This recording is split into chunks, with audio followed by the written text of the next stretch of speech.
And there's a reason this last election was the podcast election. Young people, they don't want to tune into MSNBC and the legacy media and be lied to and gaslit constantly and told everything is hunky-dory when it's not. That's why they're going to social media. It's why they're going to YouTube. They're tuning into Apple. They're tuning into Megyn Kelly. They're tuning into Joe Rogan. They don't want to go watch a bunch of lies. And Jen Psaki, she is also a liar, allegedly, right? I'm not in her brain, but she seems like a liar to me because Jen Psaki, just last week, she tried to say, I didn't see any signs of Joe Biden's decline. I didn't see any signs of Joe Biden's decline. Maybe because you never saw him. Maybe because we can't find one single picture of you with the president who you are supposed to work for, Jen Psaki. The Mars rover could see that Joe Biden was in decline. Okay, he didn't know the temperature of the room he was in. Jill Biden, she was running cabinet meetings. She was sitting behind the desk on Air Force One. There was a shadow government running the show. All of these unelected bureaucrats, the last 4 years under Joe Biden,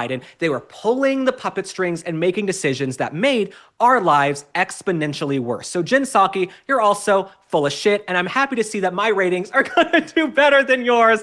Jen Psaki. So yeah, no, Jen Psaki, you are full of crap for saying, I never saw any decline. He seemed fine to me.